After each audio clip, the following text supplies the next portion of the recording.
Right then guys, it's PSL here, and I'm here with my final F1 2016 video, at the very least until F1 2017 comes out. So to send off this game, which honestly I think is genuinely a really good game as far as F1 games go, I'm encompassing almost everything I've done on this game into one video. Now last year I made a video looking into the 10-year career mode on this game and the team's progression. Long and short of it, it wasn't too interesting. Hamilton won a title, I won a title in a Sauber, and Rosberg won the other 8. But people swore blind in the comments that I got unlucky with my career mode and that they've seen more interesting cycles of career modes and teams rising and falling up and down the ranks.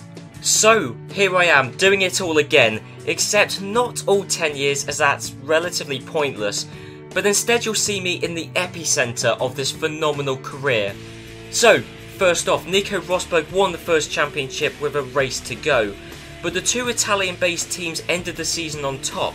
Carlos Sainz even beat Kimi Raikkonen to second place at the Brazilian Grand Prix. Unsurprisingly, with Ferrari starting the second season on top, and with Toro Rosso being their closest challengers, Vettel took the championship with 3 whole races to spare. But come the end of the season, Mercedes were back up there with them.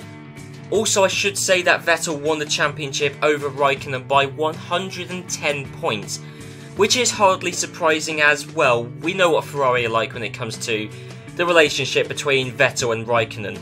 Amazingly, I even picked Rosberg and Hamilton, and let's not forget that I'm in a Manor to be the best of the rest that season. Also, the newly great Manor team with me on board even beats the once top tier Toro Rosso team in the Constructors' Championship.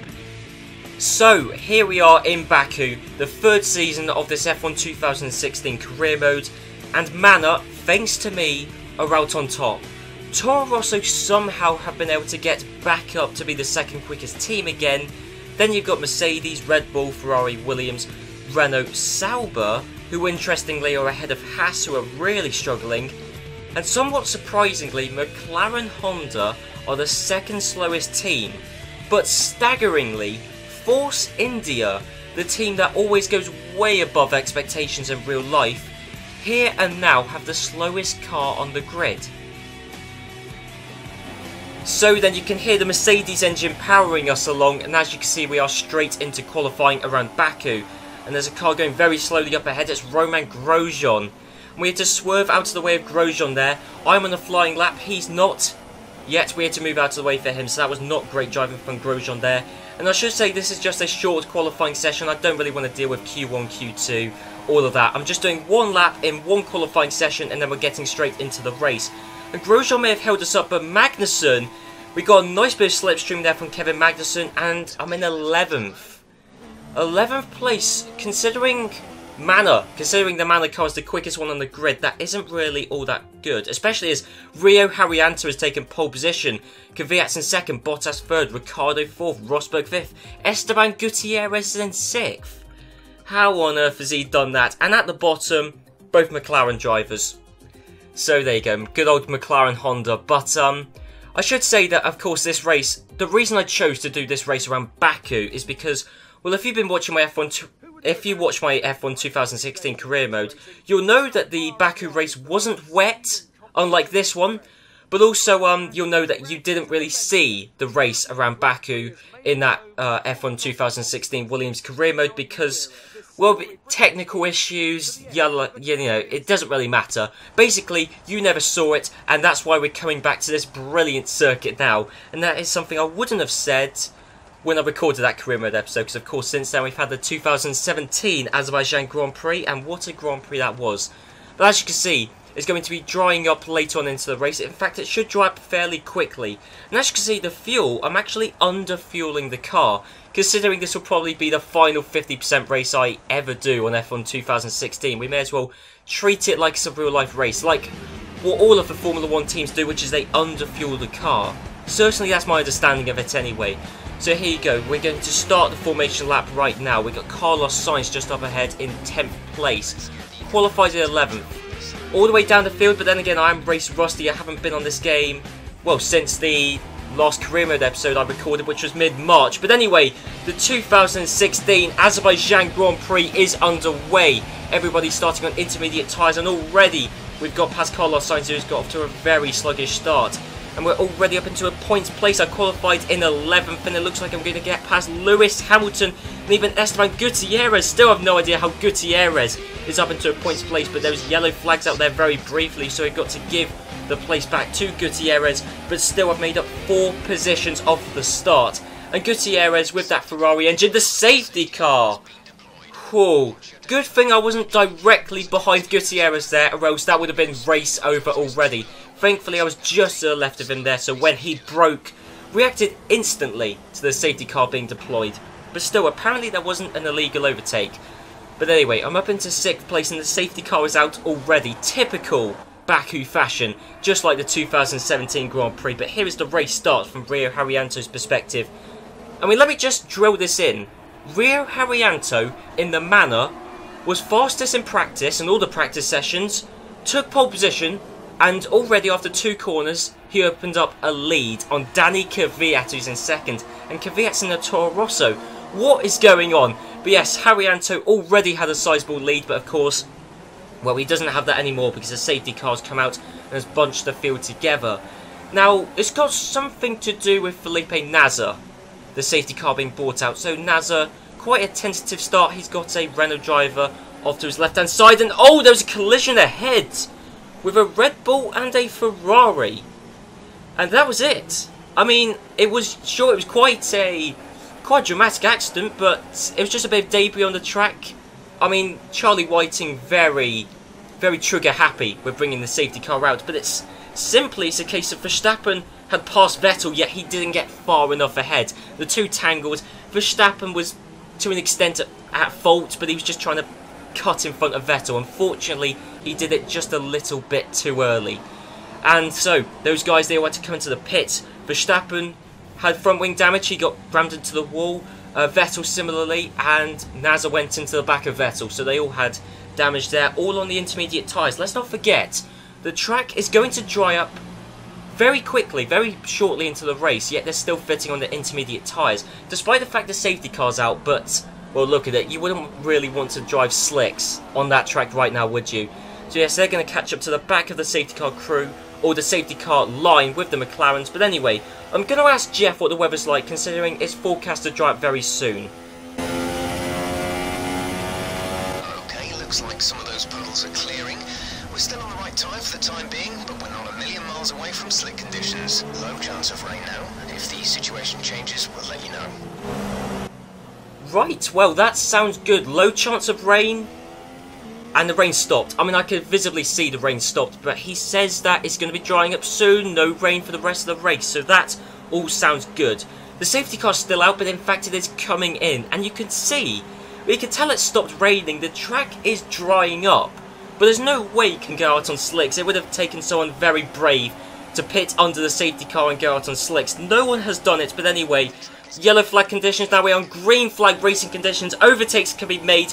And look, Manor with the customer Mercedes engine have breezed past Mercedes with their own engine, because we've got the upgrades. We have fitted upgrades to the Mercedes engine, which of course in real life wouldn't happen because Manor can't fit an upgrade to the Mercedes engine. It has to come from Mercedes themselves. Regardless, I mean, there's no point going on about the intricacies, because the very fact that Manor have overtaken Mercedes, Manor aren't even in the sport anymore. So the fact they've been able to pass Mercedes beggars belief. But as you can see, coming down towards the start-finish straight, and now it is officially straight, but you will have seen there, a few corners back, very slidey, the car's kind of crabbing going around corners, and I thought, because it just happened, the second we hit the last sector on that lap, it started crabbing and getting a bit slidey. I had to lift off the throttle, so I'm going to come into the pits. And here's the thing, is it stopped raining, it's drying up, it's going to be slick conditions soon. But that final sector was treacherous. And what if the rest of the lap's like that? Because if the rest of the lap is like that, you want to be on slicks. I mean, it's weird. We're in this situation now where I don't really want to be out there on intermediates or slicks. It's too wet for the dry tyres and it's too dry for the wet tyres, or even the intermediates for that fact. But anyway, we've got Rio Haryanto, who is still leading the Grand Prix, who is coming into the pit. So he's leading the likes of Bottas, Ricciardo, Rosberg. There's someone else in there, I assume it's Danny Kvyat. Certainly it's a Toro Rosso. Carlos Sainz qualified down in 10th. He was just ahead of me. God knows where he is at this moment in time. Haryanto, I believe he's just fitted on these super soft tyres. And coming out to the pits, there were still some people. The Force Indias, the McLarens, the cars that are amazingly at the back of the field, they're staying out there on the intermediate tyres. Haryanto's on the super softs. I have fitted on the soft tyres. So's Kvyat, so's Rosberg. Also, I should mention, I was able to jump. No, sorry, not jump, but I was able to stay ahead of Nico Rosberg in the pits because I was only just ahead of him coming into the pits. The worry was that I came into the pits a lap early, but thankfully I haven't because I'm still ahead of Nico Rosberg. And Alonso! Fernando Alonso is in the wall and is out of the Azerbaijan Grand Prix. Well, there you go. That proves more than anything else that you do not want to be out on intermediate tyres right now. Maybe I came in too early, but certainly Alonso and Perez have come in too late. Well, Alonso cannot come into the pits now. He's out. And Perez held up Danny Kvyat there. So thank you, Perez. You have now enabled me to get past Danny Kvyat. And that means that I am in effectively third place. Lewis Hamilton has come into the pits a lot later. But then again, I guess he kind of had to wait. He couldn't double stack with Rosberg. Although, to be fair, I think Rosberg was far enough ahead of Hamilton that they probably could have double stacked and Hamilton wouldn't have been held up, potentially. But anyway, all the intermediate runners have come in now, and I'm in third place. So let me just give a rundown of the order. Well, actually, before I do a rundown of the order, here's Alonso's incident. So as you can see, Bottas was getting by, and Alonso just understeered off. That proves that the track was drying much quicker than he had anticipated, and that's it. Alonso out. It's not even a mistake. It's not even a driver error. That is just purely the wrong tyres, simply put. But yes, a rundown of the order. Rio Haryanto is still leading. Valtteri Bottas is in second. I'm in third. Kvyat's fourth, and now Rosberg's in fourth. But look, I've got DRS. I'm catching. Have caught up to the back of Bottas. Couldn't really have made a move. And worryingly, that's in the highlights reel because that was the closest that I got to overtaking Bottas. Sure, we both may be Mercedes engine runners, but trying to pass Bottas down a straight was just not going to happen. And then you got Rosberg. He was able to pass Kvyat much easier. But then again, of course, you got the disparity in engines. I believe Toro Rosso, of course, last year they were using 1-year-old Ferrari engines. No, they weren't. Oh, now I say that, I'm not even 100% sure, but certainly there's a disparity in power outputs between Mercedes and Ferrari engines. The thing is though, is Rosberg was able to pass Kvyat down the straight, but also Kvyat was able to, well, at the very least pull alongside Nico Rosberg, and now we got the second DRS straight, and of course Kvyat, he will be able to use DRS once again, and that's it, he was able to re-overtake Rosberg. So it was all going on behind me, but Bottas couldn't catch up to Haryanto, I couldn't catch up to Bottas. The top three, we were stuck in a limbo. No one could overtake each other, but yet the battle for fourth place, it was changing every lap, as we're about to see. Nico Rosberg is just going to cruise past Danny Kvyat once again. It did end up, I believe, by the time the next sort of interesting thing happened, Rosberg was in fourth place, but pretty much every lap those two were swapping positions, and you know, and then there was Bottas and me who we just couldn't swap positions. However, here we are, lap 12. It looks like we might well be able to do that. It took me a few laps to be able to get by, but there we go. I'm going to breeze past Valtteri Bottas. I was just closer heading into that straight. Haryanto's in the pits, and that means I'm leading the 2016 Azerbaijan Grand Prix. Haryanto, of course, he had to come into the pits earlier than myself. He's on the super soft tyres. So, in order to pass Bottas, it took me several laps to be able to get in a position where I could pass him, but I was finally able to do it. So Haryanto in the pits. We know this, but what tyres is he fitting on? That looks like the super softs. It is. I don't know what strategy he's doing, because he's out on the super softs again. Well, I hope that he's got a strategy lined up, but no one else is doing this strategy. I don't think there's anyone else. Certainly none of the other front runners have pitted onto the super soft tyres. So I'm hoping, praying that Rio Haryanto, who's not even in the sport anymore, Manor are a defunct team. That's the exact reason I went with them, and also the fact I've already done this 10-season career mode experiment with Sauber. I want Manor to just have one final piece of glory on this channel before we move on to F1 2017, and then Manor will just be, well, that's it. They're gone from the sport. They're going to be gone from this channel very shortly. But anyway, while they're still here, we've got to contend with the very real threat of Valtteri Bottas. And there you go, Bottas, he just got past me straight away with the DRS. And there you go, it took him a good 2-3 laps to be able to build up the move. Really, the Williams and the Manor are very similar cars, very similar traits. And Valtteri Bottas, we were able to pull back alongside, but we just couldn't solidify the move. Valtteri Bottas in the Williams is now leading the Grand Prix. But, I mean, if you look at the performance indicator, Manor, we've got a much quicker car than Williams. But yet, I mean, they're both similar cars in theory, in real life, low downforce Mercedes engine cars. So they're quite similar, apart from the fact in real life the Williams was much quicker, but now the Manor's much quicker. All gets very confusing, to be honest. But anyway, that was me repassing Valtteri Bottas. But of course, I've got to come into the pits. There's no way those soft tyres were going to take me to the end of the Grand Prix. So, lap 18, I've come into the pits and I'm on another set of soft tyres. They'll take me to the end. Danny Kvyat, though, worryingly, he has now jumped me in the pits. He came into the pits a lap earlier than I did. The worrying thing is, though, is we've still got Rosberg out there, Bottas out there. Rio Haryanto is doing something else different. I don't mind if Haryanto beats me, to be honest. I just want glory for Manor. But what about Bottas and Rosberg? And of course, the second I get out of the way, Rosberg and Bottas. Bottas who replaced Rosberg. Well, I say replaced, but I mean Rosberg retired of his own accord. But yes, those two, they were contending for the lead of the Grand Prix. They both come into the pits one lap after I did. Bottas is on the super soft tyres. Haryanto is there. He's coming to the pits again. I really do not know what Haryanto is doing. But of course, those two are coming into the pits. And yes, of course, Bottas, he's fitted on the super soft tyres, which is worrying. But of course, we still got to get past Danny Kvyat. We can't really worry about Bottas until we get past Kvyat. But that was nice and simple. And I suddenly see how Rosberg was able to pass him so easily, because Kvyat, he had no speed down that straight. Valtteri Bottas has been able to get out of the pits ahead of me. Of course, I had the undercut, but Bottas, he had clean air. He had what appears to be a very similarly matched car. And now he's got the quicker tyres. That's the thing that's worrying. Is those super softs, they should just about be able to make it to the end of the race. And here's the thing. Is, yeah, sure, I've got the slipstream. But very soon, Bottas is going to be able to heat up, turn on those super soft tyres. And he's got a very similar car with quicker tyres. And I just don't think I'll be able to compete. The second I fall outside the DRS zone, that's it, I'm gone.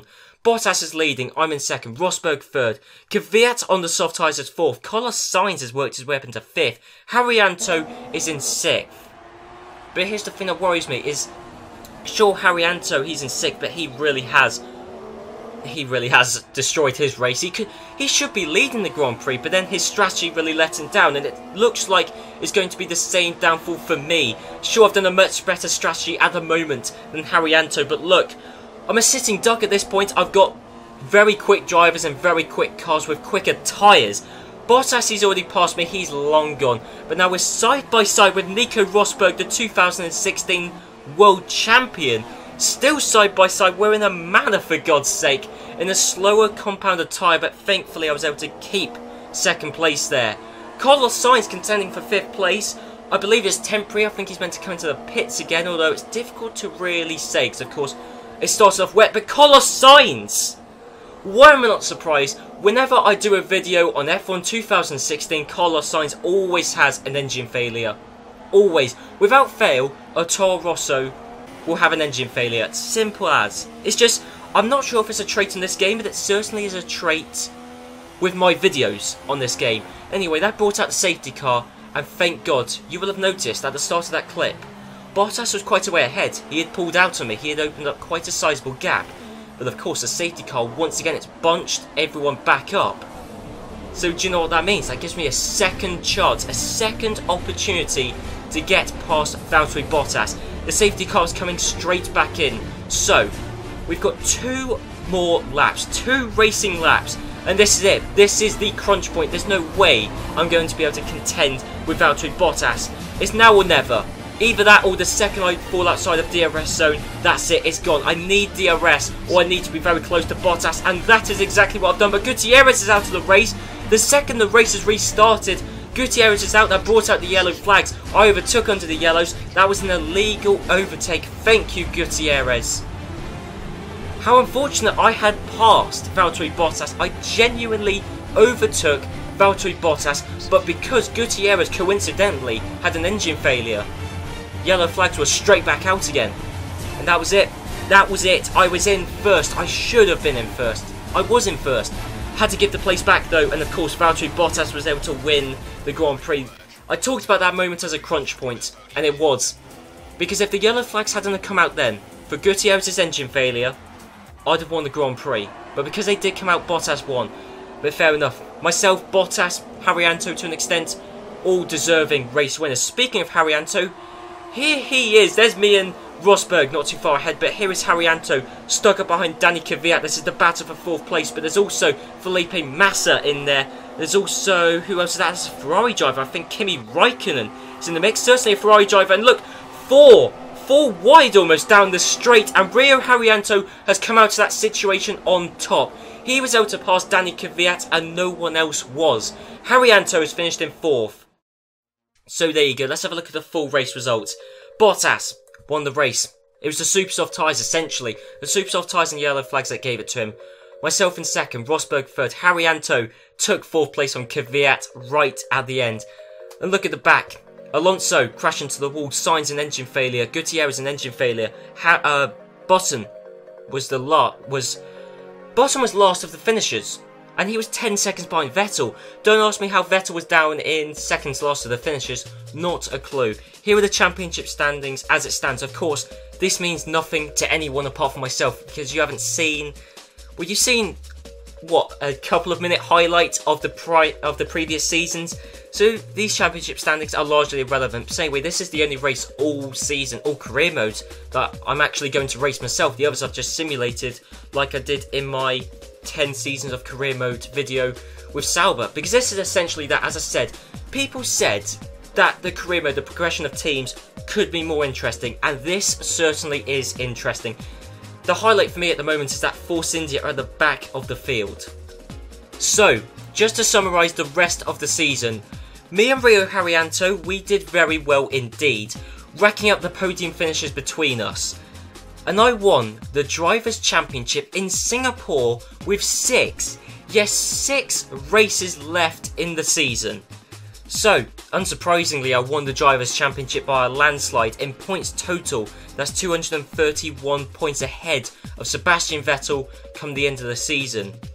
Also, shout out to Sebastian Vettel, who, despite the fact he finished second to last of the finishers at the Azerbaijan Grand Prix, 10 seconds ahead of Button, and I don't know how Button was 10 seconds behind Vettel in the Azerbaijan Grand Prix, but, I mean, well, McLaren, they really have fallen from grace in this career mode, much like in real life. But anyway, credit to Sebastian Vettel for finishing second in the Drivers' Championship, even if he is 231 points behind me.